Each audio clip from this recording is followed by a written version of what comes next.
வணக்கம். நான் உங்கள் ஜனா பேசுகிறேன். இப்போ என்ன கதைன்னு பார்க்க போகிறோம்னா, "உஷார் ஐயா உஷாரு" அப்படின்னு சொல்கிறாங்க. எதுக்குன்னா தமிழக வெற்றிக் கழகத்தில் ஒரு ஸ்லீப்பர் செல்கள் புகுந்திருக்காங்க. விஜய்க்கு அலர்ட் கொடுக்குறாங்க.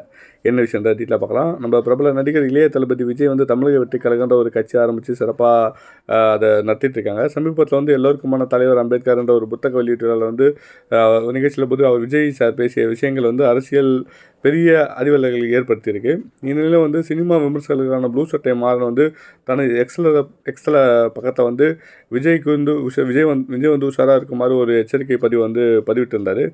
தற்போது அவருடைய பதிவு ரொம்ப வைரலாக இருக்குது. அதன்படி அவர் சொல்கிறது என்னன்னா, துப்பாக்கி பட்ட சூப்பர் செல்களை வேட்டையாடிய விஜய் அவர்களே அவங்களுக்கு கட்சியை நோக்கி விரைவில் ஸ்லீப்பர் செல் ஏஜென்ட்டாக வராங்க. அடுத்த வருஷம் மேலும் சிலர் வருவாங்க.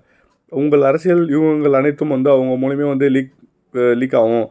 தவறான ஆலோசனைகளையும் சொல்லியும் உங்களை திசை திருப்புவாங்க. எனவே படத்தில் வர்றது போலே நிஜத்துலேயும் நீங்கள் அலர்ட்டாக இருங்க.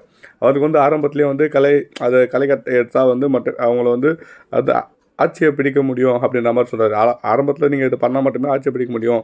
அதே மாதிரி தலைவர் கட்சி நேரத்தில் கட்சியில் கலைந்த ஆட்சியை விட்டு ஓடாது என்ன தெரியுமா? கடைசியில் இந்த மீட்டிங் தான் தனது கட்சியில் வேறு சில கட்சியின் ஸ்லீப்பர்ஸில் இருக்காங்க அப்படின்ற மாதிரி ஒரு உணர்வு வருது அப்படின்னு சொல்லியிருக்காரு. எனவே விஜய் ஆரம்பத்திலே உஷாராக இருக்குமாரோ ப்ளூ சட்டை ஒரு அட்வைஸாக சொல்கிறாங்க. அது படத்தில் வர மாதிரி அவர் இங்கேயும் ஒரு கேர்ஃபுல்லாக தான் இருப்பார். நம்ம அது என்னன்றதை நம்ம பார்த்து தெரிஞ்சுக்கலாம்.